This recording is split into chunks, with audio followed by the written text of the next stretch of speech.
I've just arrived in Vietnam. This time, I'm on my own. It took me a while to build up the courage to make it here. The idea of a solo bike trip somewhere far sparked over a year ago, and ever since, I've been heading out on small overnighters close to home, trying to feel more prepared. A couple of months ago, I booked a flight to Hanoi. That's also when I reached out to Bea, a fellow Spaniard who had listed herself on Warm Showers to host bike tours. I initially messaged her for tips about the country, but she generously offered to host me during my first few days in the city.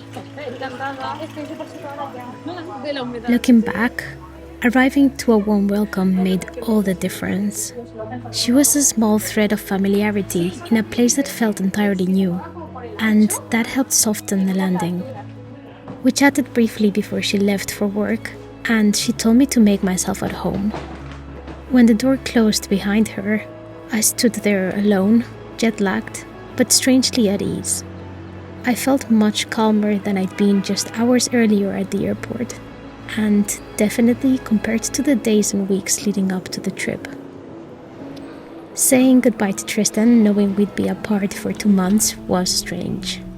I felt excited, but I drifted through the terminal with a quiet nervousness I couldn't quite shake. The anticipation of this journey had quietly bottled up moments of anxiety. I really had no idea what I was getting myself into. From now on, I was on my own, and I had a long list of things to sort out before pedaling off. First things first, I needed some cash. Thankfully, that's easy enough nowadays with digital banking. One quick stop at an ATM, and I was officially a millionaire. With my Vietnamese dong, I picked up some basic groceries, then headed to a local bike shop to get the rotors mounted back on the wheels. I've assembled and packed my bike plenty of times, so I felt confident about that part of the mechanics.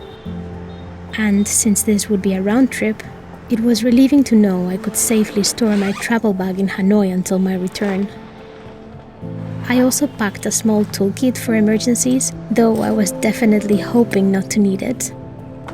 In the 3 years I've been riding my Outback, nothing major has ever gone wrong apart from the occasional flat, so I was counting on it to hold up just as well this time. Before heading out, I gave the bike a final check, tightened bolts, looked out for anything unusual, and gave the belt a quick rinse with soap to avoid squeaking. That should be all the prep it needs. With the practical stuff sorted, I finally had some space to visit the city. It was time to explore Hanoi.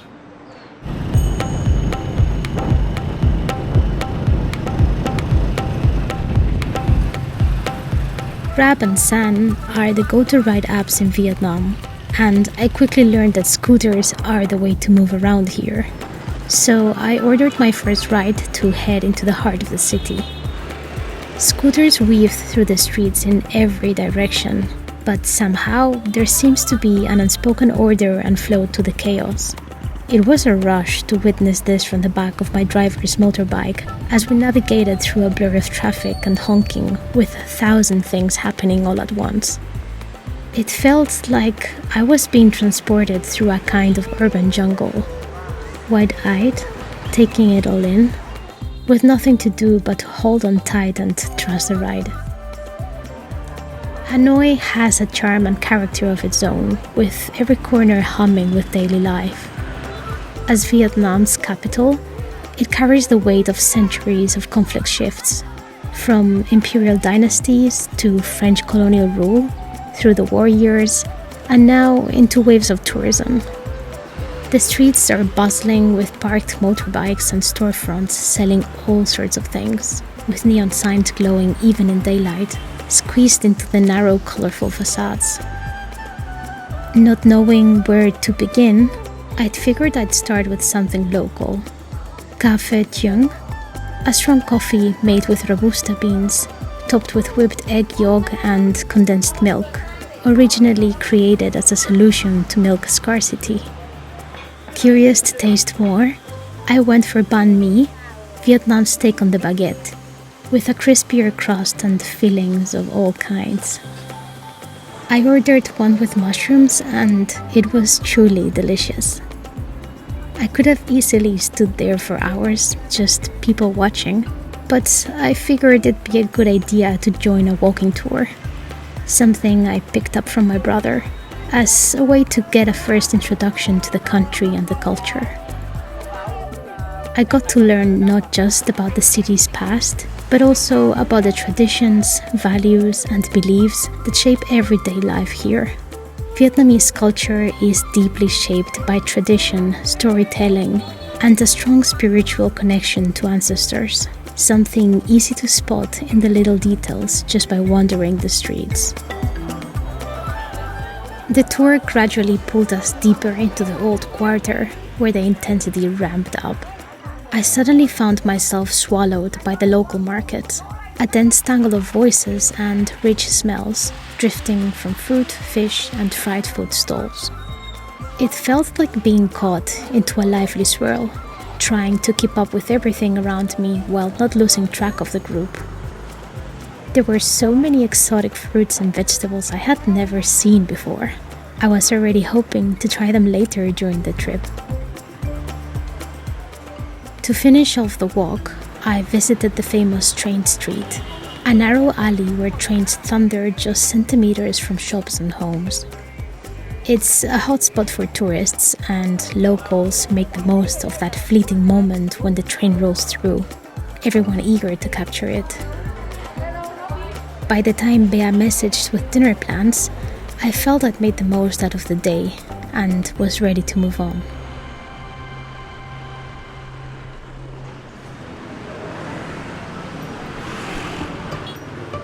She had arranged a meetup with some of her Vietnamese students learning Spanish and invited Sal and Jess, who happened to be in Hanoi that day on their bike tour from Australia to Italy. Hello. We gathered at the vegetarian buffet and, as expected, everything looked incredible. I quickly understood why Vietnam's food has such a strong reputation. Kind of bread.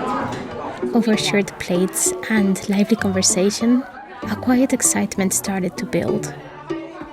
Tomorrow, the solo adventure would finally begin.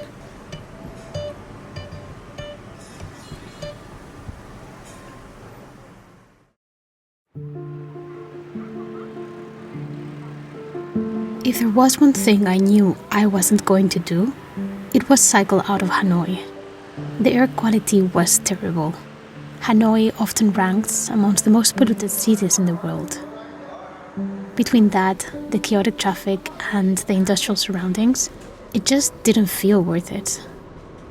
So instead, I put my bike on a train and headed for Hai Phong, about 30 kilometers from the coast, and a whole lot closer to the kind of riding I was looking for. I have to say, I really enjoyed sitting back on the train, catching my first glimpse of the scenery. But instead of the rural landscape I'd imagined, it felt more like an urban blur. Rows of narrow houses stretching almost continuously along the tracks. And that's when I realized Vietnam is one of the most densely populated countries in the world, especially around the larger cities.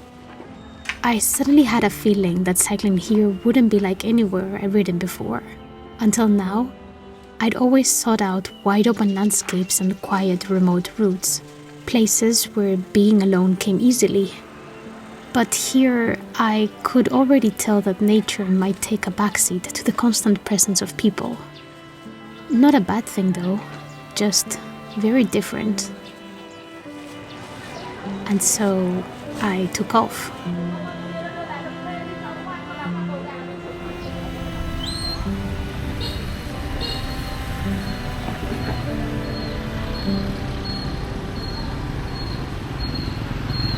This is my first experience on the bicycle with the traffic.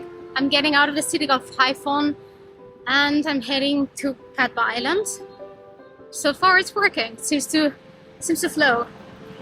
Vietnam is famous for its chaotic traffic, but after just a few pedal strokes, I began to notice a certain flow to it.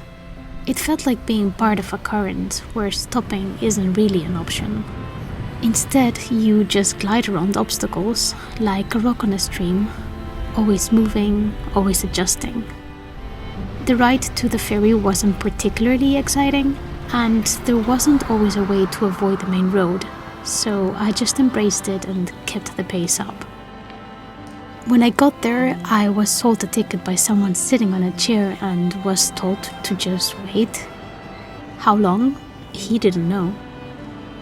It's one of the first things I've learned when traveling.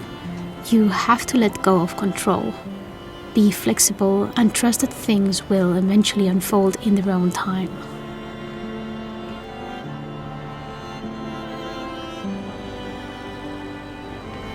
So I stood by the pier, eating some leftovers from the day before, pineapple fried rice, hoping the ferry wouldn't show up while I was mid-bite. Fortunately, it didn't. The small commuter boat carried me, my bike, and a handful of local passengers across the water to Cat Ba Island. I had read about its lush forests and rugged limestone mountains, which is why I chose it as my first destination. But by that point, all I really wanted was to escape the noise and chaos of the traffic. I hoped it would be quieter on the other side. And luckily, it was. Finally, some calm.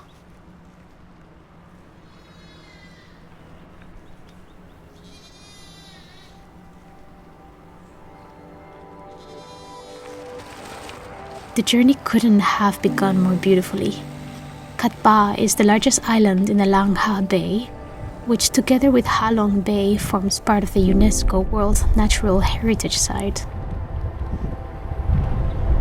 When you think of Vietnam, you probably picture these towering limestone karsts rising from the sea, draped in lush greenery.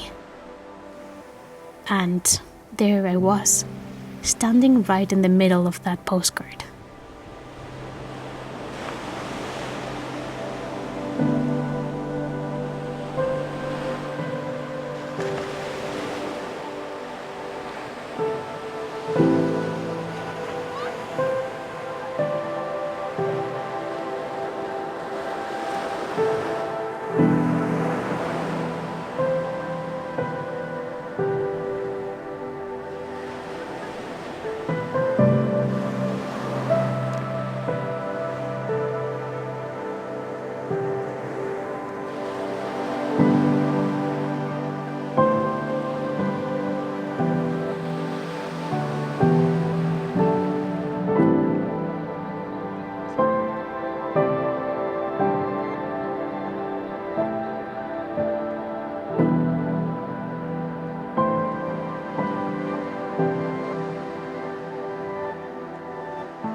It was only my second day, and I was definitely riding on a high.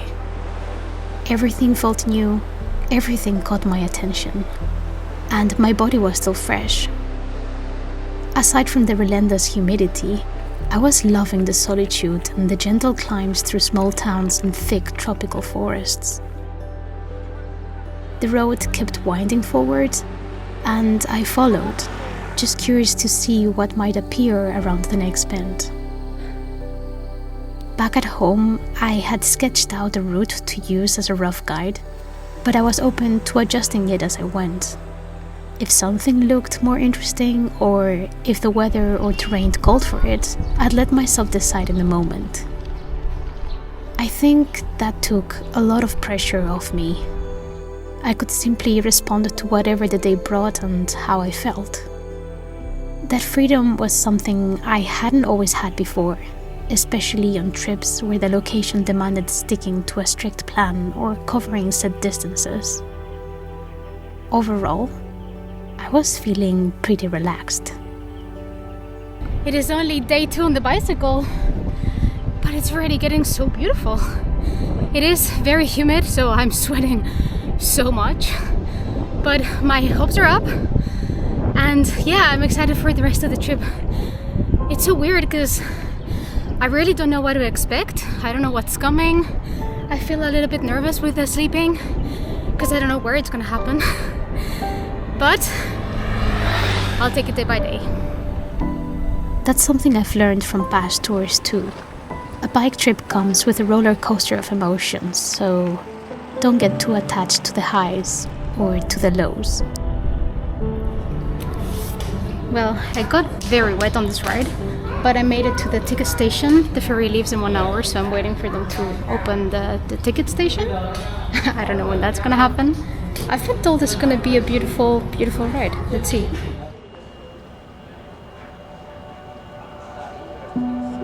Though an hour late, the transfer boat finally arrived at the port. Halong Bay is known for being overcrowded with pricey boat tours, all shuttling tourists out to see the iconic limestone formations. But this small commuter ferry felt like a hidden hack. Scenic enough to feel like I got the full experience, but without the crowds.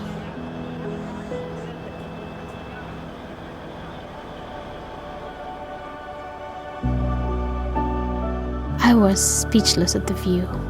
The fog clinging to the cars, the water completely still. It felt almost unreal, like I was drifting through a different world. A soft drizzle hung in the air, casting a hazy veil that gently diffused the light.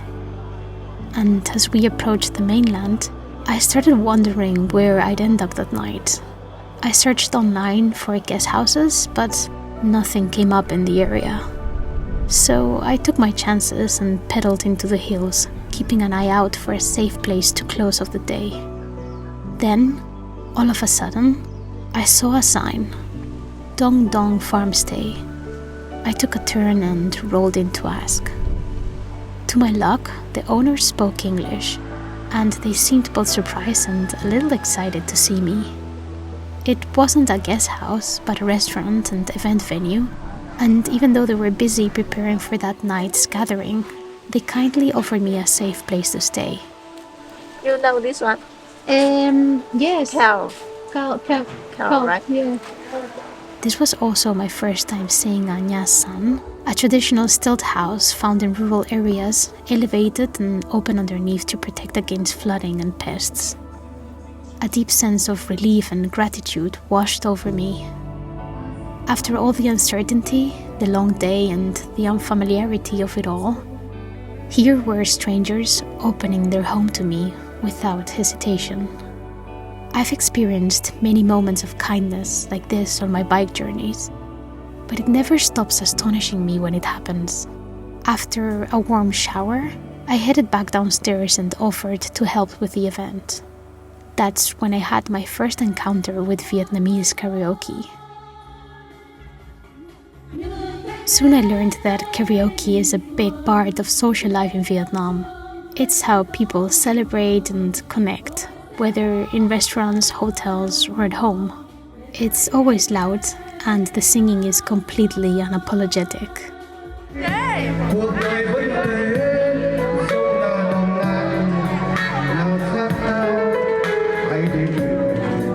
No one cares if you can hit the right tune. It's all about breaking the ice and sharing a laugh. It definitely looked like fun, but little did I know that karaoke would become a recurring theme for the rest of my trip, echoing late into the night. Not ideal for someone who needed to be up early to ride.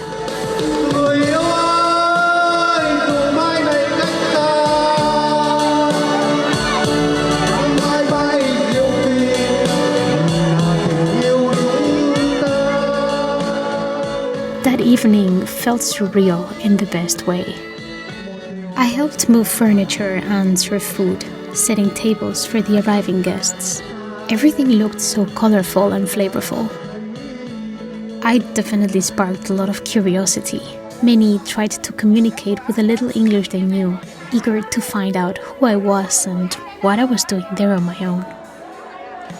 I think they also found it quite amusing to have a foreigner waitering their tables. Before long, I was getting invitations from nearly every group to take a rice wine shot with them. I accepted the first one, but quickly started to feel pressured and a bit uneasy. It was mostly the men drinking, and later some began asking for selfies. That's when it started to feel weird. They got uncomfortably close and asked me to look back at them for the photo. So I ended up stepping outside and laid low for the rest of the evening. Once the guests had left, the family invited me to have dinner with them. We sat together and shared a meal, and the atmosphere slowly shifted to something quieter, more familiar. I was introduced to a typical Vietnamese dinner: rice, several side dishes, and a bowl of soup. In their culture, meals are meant to be shared, and hosts make sure guests always have food on their plate. So they kept refilling mine. With a full belly and a heavy warmth behind my eyes, I finally went off to sleep. My head was spinning from everything that had happened. What a wild first night.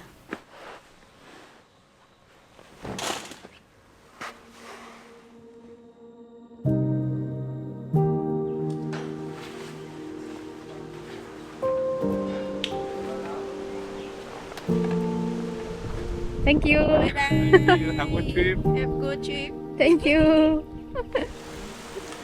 As a traveler, you momentarily step into the lives of people who live in the places you pass through. Despite the shortness of these encounters, there's something powerful about them.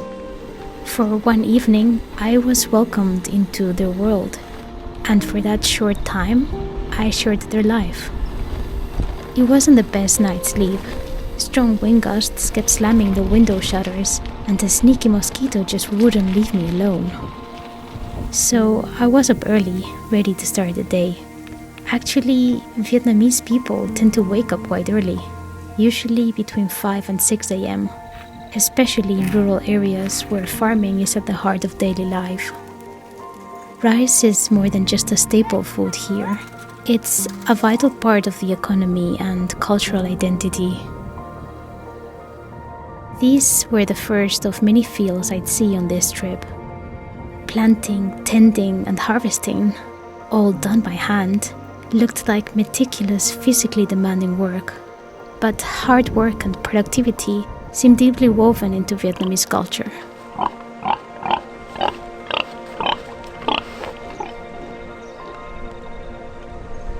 My first leg of the trip was supposed to be the flattest, so I was glad to settle into a steady rhythm and cover good distance. For me, that means anything over 60 kilometers.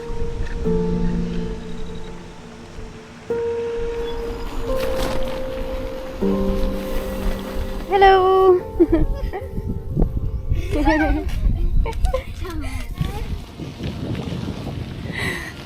Little encounters on the road. I'm trying to see if I find a place to eat something. I'm very much in the remote area, so I have no idea what I'm gonna find. So let's see. Soon enough, my stops started to depend on towns and restaurants along the way because I was only carrying snacks. That turned out to be a bit of a gamble because some days finding a place to eat in the countryside wasn't as easy as I'd hoped. This particular day, there was no food place clearly marked on the map. Okay, I think I found it. So I stopped to ask the people in town, and of course, I was immediately invited to join them for lunch. From what I understood, the meal was part of a ceremony to honor someone who had passed away. And there I was again, sitting among them as if I'd always been part of it. Communication was almost impossible beyond the translation app, but somehow it didn't matter. For them, it seemed like taking a selfie with me was enough to make their day. Bye-bye! Bye-bye! Thank you! Bicycle. Thank you! Nice to meet bicycle. you! Bicycle! Oh, season in lesson. Yeah, the rain. Yes, I go up. Yeah, okay. Bye-bye! Thank you! Bye! Bicycle là xe đạp ấy con ạ.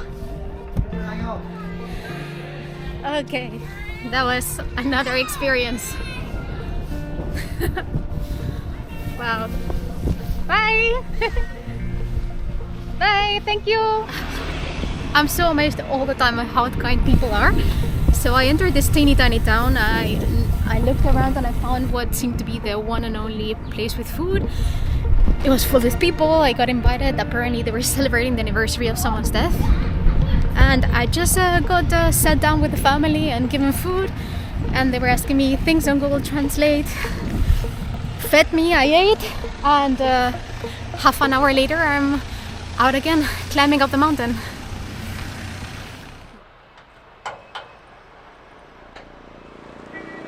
So, remember those rice fields? A few towns later, I spotted a group of women making rice noodles, so I stopped to take a look. They proudly showed me around and did their best to explain how it all works. First, the rice is soaked for several hours to soften the grains, then left to dry. After that, it's ground into a fine flour and mixed with water to form a smooth paste. This paste is spread into thin sheets, steamed, and then cut into long, narrow strips. The noodles are soaked again, gently combed to separate them, and finally laid out to dry for several hours before being packaged for sale in the markets. Vietnam produces around 43 million tons of rice annually, and only about 20% of it is exported. The rest stays in the country. So it's no surprise how central rice is to daily life here. I ended up eating rice noodles almost every day in traditional dishes like pho, bún chả, or bông bù huế.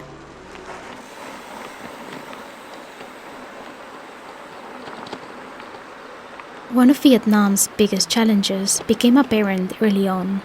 Plastic waste absolutely everywhere.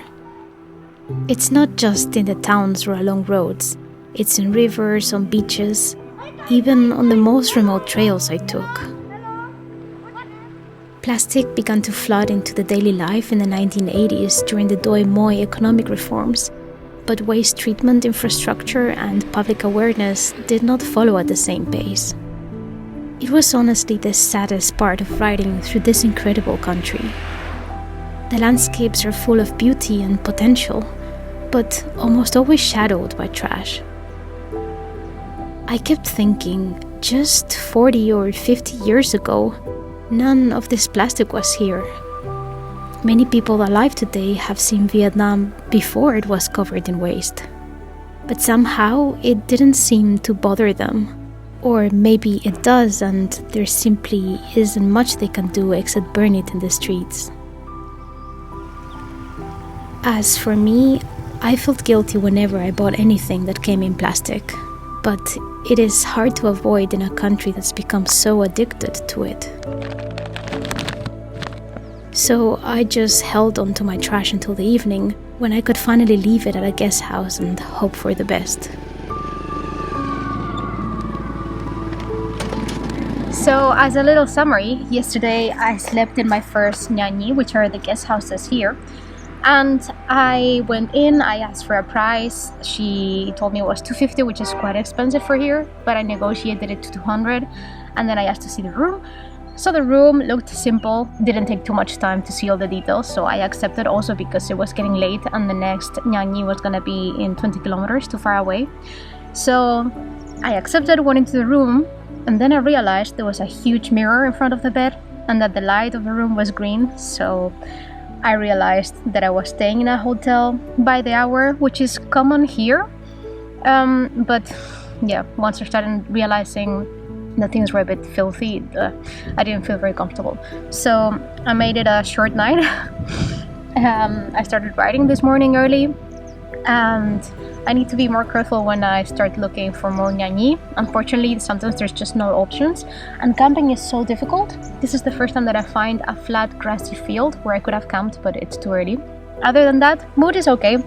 It's been cloudy for already the 8 days that I'm here.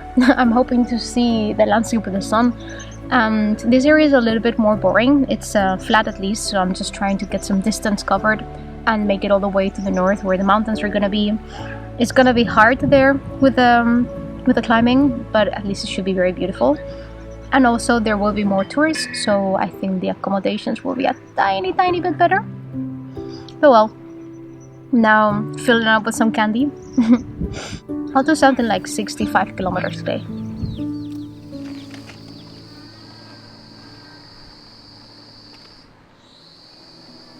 Ready for another anecdote? I was apparently heading into what would turn out to be the most remote stretch of the trip, though I didn't know it yet. On the map, the road ahead had the same white line as the one I was already on, so it looked just as reliable. But then a concerned man stopped me to ask where I was going and warned me that a landslide had blocked the way. According to him, I wouldn't be able to follow my planned route. Or that's what I understood. But since I insisted on taking this way, he decided to escort me until his turn. Then we parted ways, and I hope for the best. Thank you. Oh, okay. Kasi. Okay. Thank you. Okay, I'm on my own again. Tang was very worried that I would find a landslide and I couldn't cross to Nasan. But apparently the road is gonna be okay. I might have to push a little bit because of the landslides. So here we go, first little rural adventure on my own. But the spirits are positive today. I'm actually having a good time today. I had a good rest, and sleeping well is so important to be able to have a good day on the bike. So let's go for it. I was feeling cheerful and full of energy, thankfully, because I need both for the stretch ahead. On this trip, being on my own with only the bare minimum of mechanic skills, I'd been trying to avoid remote trails to make sure I was never too far from help if something went wrong. So when the road gradually turned into a small path, I started to feel a little uneasy. But I'd ridden and pushed my bike through enough trails before to know that this kind of sections usually don't last very long. Being followed again.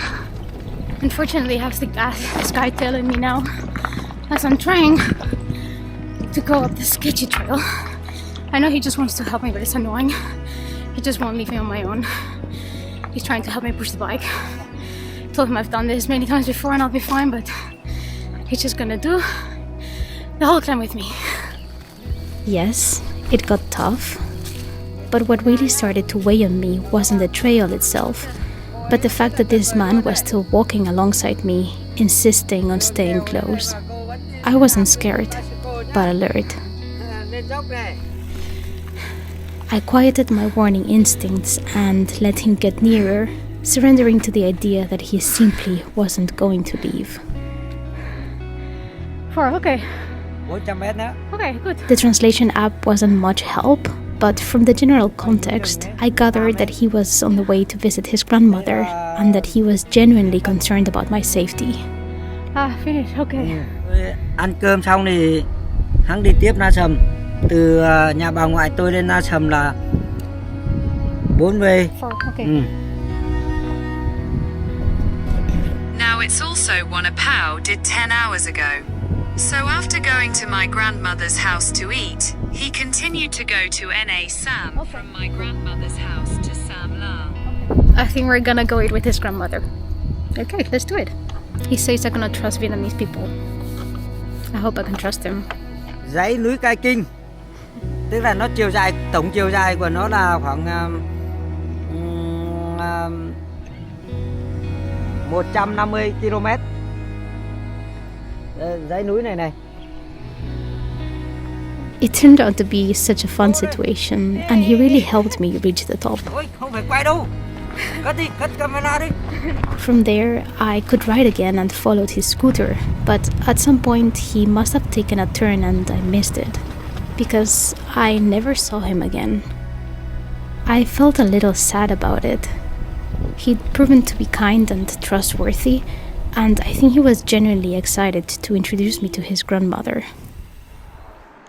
The good luck amulet he gave me suddenly meant a whole lot more.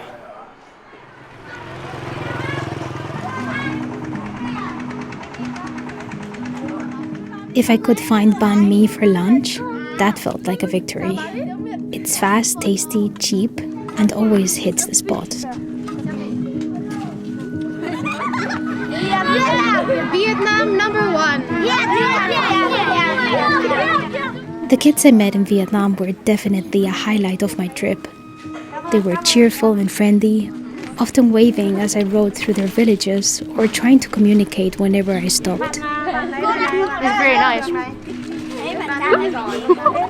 The girls were especially sweet. They often asked for a photo and told me, "You're beautiful." I'd tell them they were beautiful too, and they'd giggle, covering their faces with their hands. Bye-bye. Okay, time to go.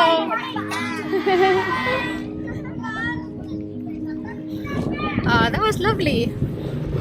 I lost my private bodyguard, but instead I found a little shop that made me a sandwich, and all these girls were there and asking me questions. It feels so special to be able to show them how a woman can travel by bicycle, even though for them it's so strange to probably even leave the village. So it's very nice to just be there and show them, look, I'm strong, even if it rains. I'm going to go to Nasam. It is possible. I'm having a great day again. Very good. I'd hear a few hundred hellos a day, their voices echoing from courtyards or drifting across the street, especially around lunchtime when kids were heading home on foot or by scooter. Sometimes they'd join me, rolling alongside for a few kilometers, laughing or trying to ask questions. I started looking forward to that time of the day.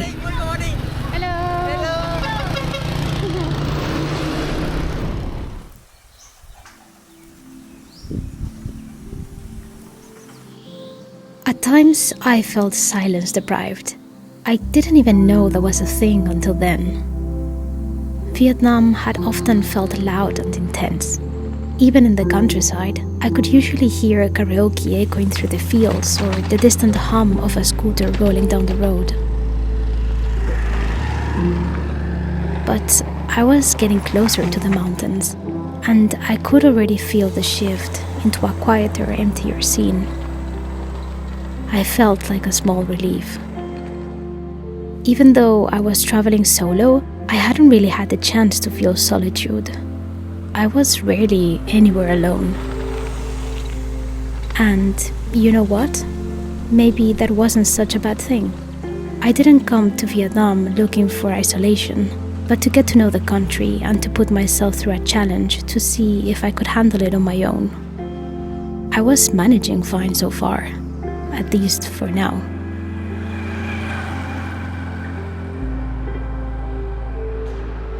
After a week on the road, I felt confident knowing I'd find a place to rest.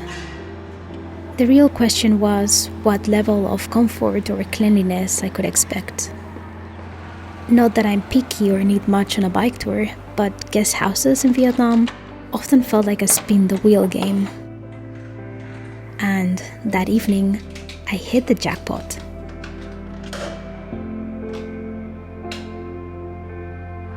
Clean, quiet, good Wi-Fi, a private bathroom, hot water with pressure, plenty of plugs, and a soft, soft bed. Pure luxury by any bikepacker's standards. One of the reasons I chose Vietnam as my first solo destination was because it's so affordable compared to prices back home. And on a long trip, that makes a big difference, especially when camping is tough and guest houses are really the only reliable option. I immediately got absorbed by the comforts and felt like I should make the most of the opportunity. Katie! Hello! Hello. Oh, I just had the most amazing shower. This place is the best place I've been in for the past 10 days. Yeah. Yes, this place is so nice. It's like a proper hotel. Proper clean, proper pressure, proper hot water. So I'm definitely staying 2 nights. I think it's good to rest my legs. On long journeys, rest days are crucial to make sure I don't burn out. Physically, of course, it gives my body time to recover, but also mentally, offering a moment to let my guard down and process everything. How often I take them depends on a mix of factors. They're also a good chance to catch up on small chores, hand wash some clothes, message my family, or upload a trip update, something I enjoy and try to keep up with too. But my stomach was rumbling, which meant it was time to leave my little bubble of comfort.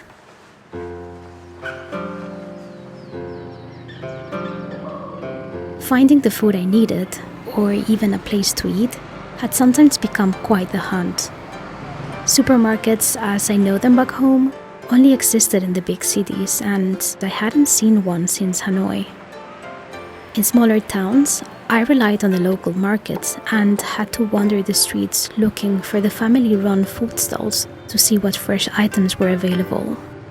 I tried to always carry bread, fruits, carrots, and boiled eggs with me for emergencies. Convenience stores were a haven for packaged food and snacks, and one of the few places to find the occasional Western item. I'd usually stop in for instant noodles, Oreos, Kit Kats, or yogurt. Not exactly a balanced diet, but these kept me fueled and happy on the bike. Vietnam has a long history of resisting foreign powers, and memorials like the one in Dong He quietly honor the battles fought and lives lost for independence. 75 years ago, Vietnamese forces defeated French troops here, marking a turning point in the First Indochina War. Standing at the site, you can feel the weight of the history in the air. A humbling way to connect with the past and understand how it has shaped the country's path forward.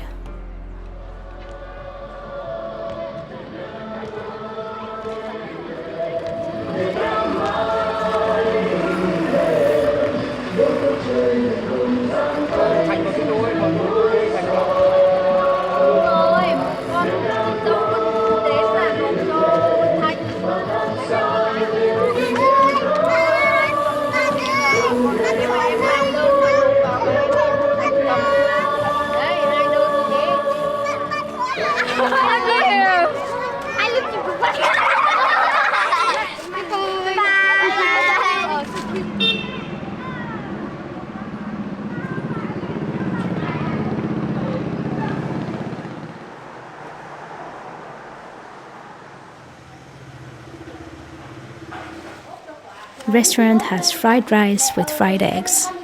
What else could I wish for? As I ate, alone with my thoughts, a quiet nervousness settled in.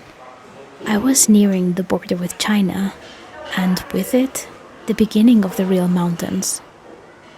What had felt like a gentle introduction to Vietnam was about to change. I didn't know exactly what lay ahead, but one thing was clear: the easy part was over.